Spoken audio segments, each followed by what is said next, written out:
Today we're diving into the latest research on what's really behind heart disease and what you may not be hearing from traditional cardiology. I'm joined by Russ Scala of Scala Precision Health, who's spent over 30 years studying this space. Russ, it's great to have you with us as always. How are you? I'm great. I'm excited to dive into this. There's a lot of important knowledge that I know we all need to hear about. So before we get into that, I want to start with your background. If you could share what led you into heart disease research, why you're so passionate about that today.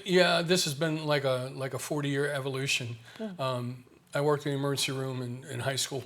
All right, I was jazzed about watching people save lives and being part of something, being part of a team.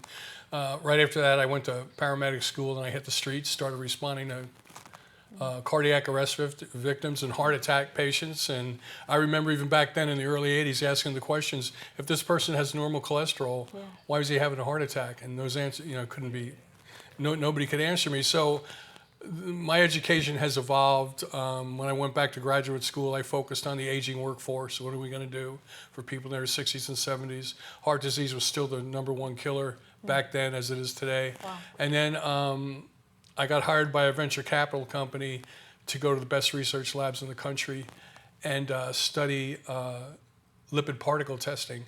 If you think of cholesterol like a big beach ball, the lipid particle is a little hard marble called lipoprotein A that actually blocks the arteries. So in 1996, I met Dr. Kenneth French. He was a MD, PhD, lipid science officer for Athrotech. I spent like 8 hours with him. Soon after that, I became director of research for a large pharmacy, and we were focusing on nutritional hormonal replacement.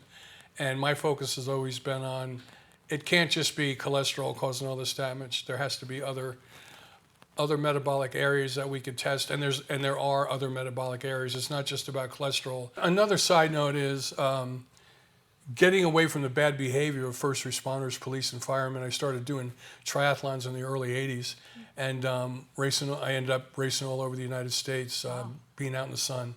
That community actually saved my life. So Really? our need for affiliation, being around healthy people. But what happened was I was pushing it too far. I was doing 50, 60, 100-mile bike rides, trying to do really long distance races, pushing my body.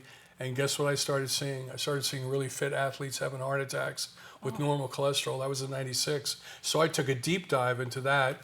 And I did a lot of research on why athletes like bodybuilders and endurance athletes were having heart attacks. And got a lot of pushback from the cardiology community. And because they don't study this. This is interventional cardiology. So you can imagine I go into a cardiologist's office and I start asking questions with a person that's a triathlete that has blocked arteries, and they would get offended. And I'm like, I don't understand. I live with these people. I race with these people. I do blood work on these people. I'm giving information to put in your hands, and you're getting upset. Still fighting you. Yeah, it's like what, and again, that's been my evolution. So now what I do now for heart patients, whether you're a stent or a bypass patient, or you got a calcium in the level in the 4,000s, or you got soft plaque, which we can image now, then the treatment protocols I develop are customized to the individual. Everybody that has high calcium or has blocked arteries gets the same treatment protocol right now. Statin drugs or Patha. That isn't how the body works, because here's something everybody should remember. The patient and the cardiologist, everyone is biochemically unique. Yeah. You can't use the same treatment protocol. And there's no heart disease programs for women. They're treated like little men.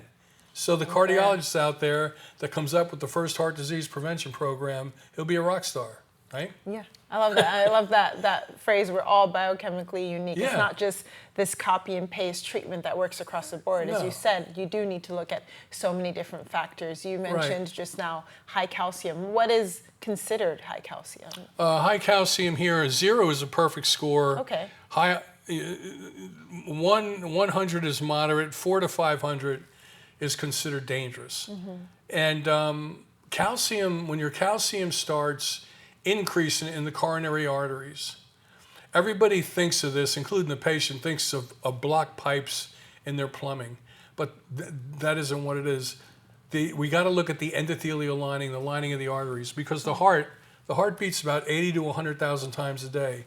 These coronary arteries are bending and flexing, right? With each heartbeat, they're bending and flexing. So if you think about the endothelial lining of every artery is like a road. That road releases nitric oxide, which is very positive to keep the arteries dilated. When calcium is built up, if you have a high calcium score and it keeps increasing, then you have endothelial damage. You just don't know where it's coming from. Your doctors check in one area, put you on a statin, and the statins increase calcium, but they say calcium is stable. It's hard plaque. Hard plaque doesn't go anywhere. It's stabilized. That's not true. I've had patients with 100 calcium score because of the bending and flexing of the coronary arteries break off a piece and have a heart attack, right?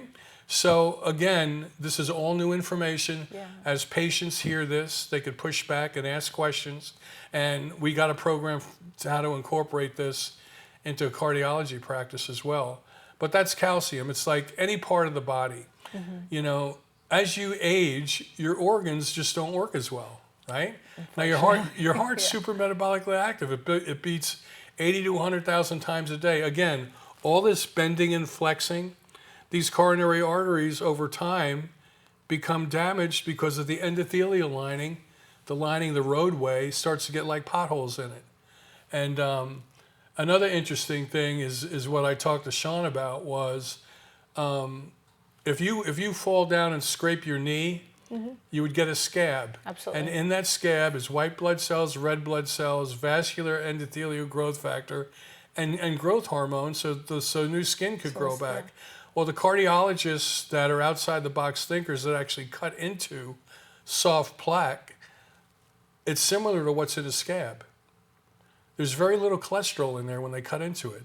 It mimics what a scab is. So that is very interesting information because, again, the cardiologists in the know now, the people that are becoming influencers, know that there's multiple metabolic systems that cause heart blockage, and it's not just cholesterol. So if you could explain that difference between the soft plaque and the hard plaque, because we hear that term all the time. Right. The hard plaque is like, I've got clients that have been in the 3,000s with calcium, and it's increased every year. So when I first meet them, I try to dial down, is it nutritional? Is it lipoprotein A? Is it high insulin? Insulin will block your arteries. Is it hormonal? If you don't have the right testosterone, estrogen, progesterone, and thyroid, your arteries will become blocked. Right. In fact, the testosterone, estrogen, and thyroid protect your arteries. But a lot of people will inject themselves with 100 milligrams of testosterone, and that spikes their testosterone levels and causes increased red blood cell count. When you do a shot of testosterone and your red blood cells go up, it causes shear stress. All right, the heart beats. You got a lot of red blood cells in your body from injecting 100 milligrams of testosterone. It comes down here and shears off a piece of the end of the lining of the artery. So you've got to make sure your dosing of testosterone is not elevating your hemoglobin, hematocrit, or increasing your red blood cell count. And there's other things that we look at that nobody else looks at. So we've got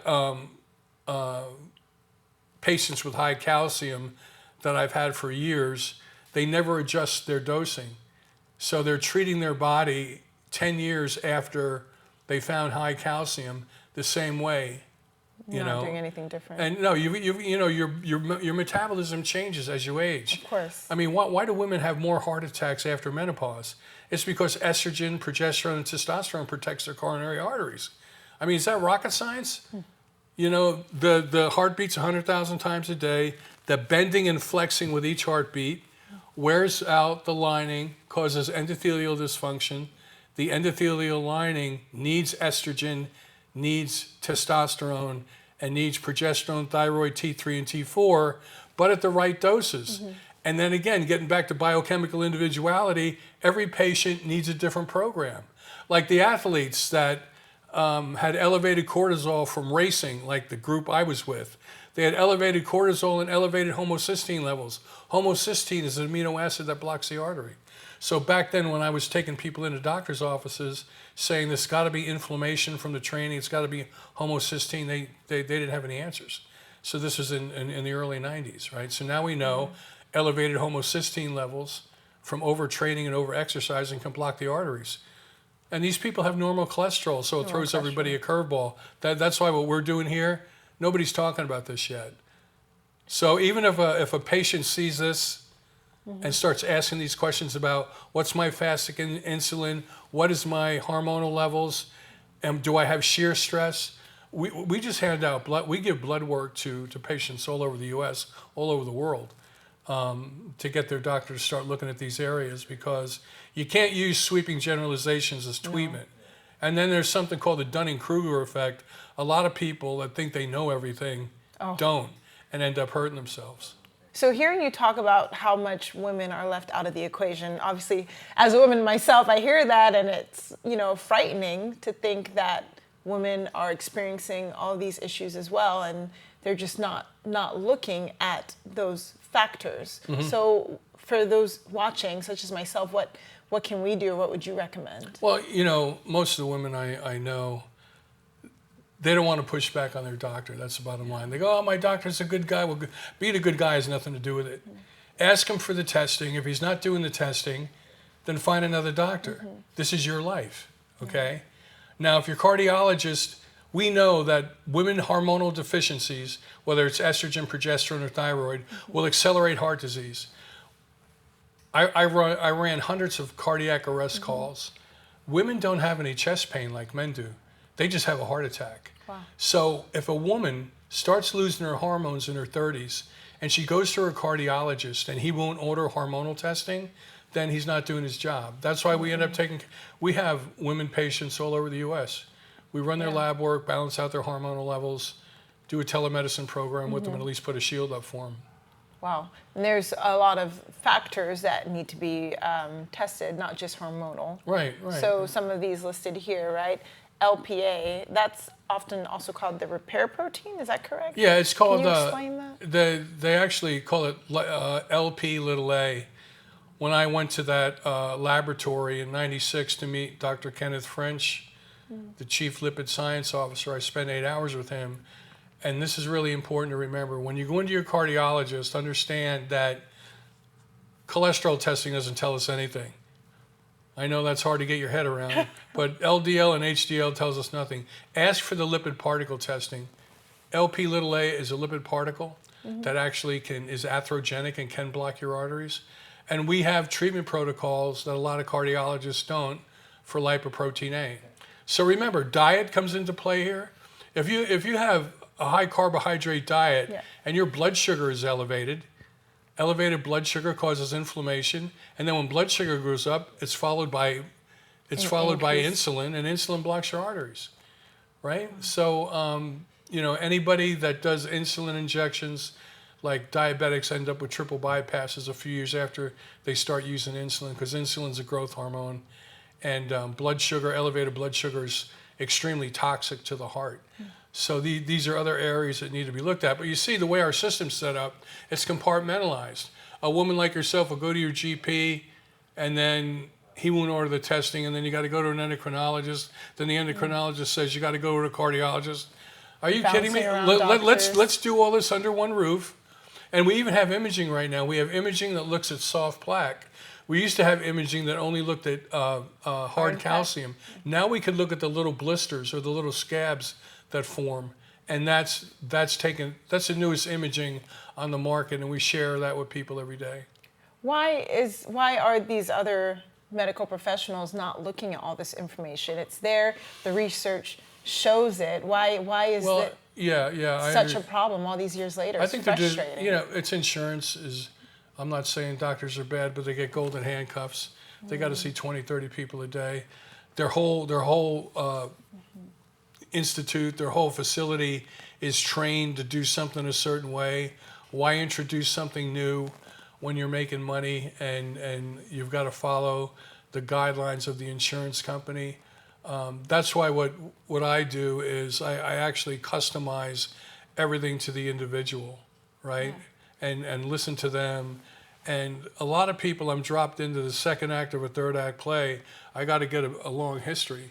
Because if you're a woman that has a history of abuse or has a history of mental health issues, you're going to have a larger chance of having a heart attack as you get older, because your hormonal levels are going to be really low. Oh, okay. Yeah.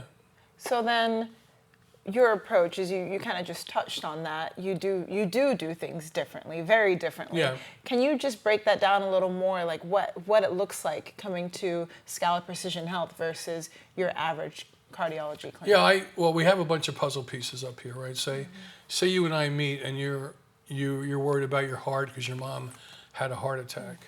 So you and I would meet, or we would talk, probably for a few hours, a couple of times.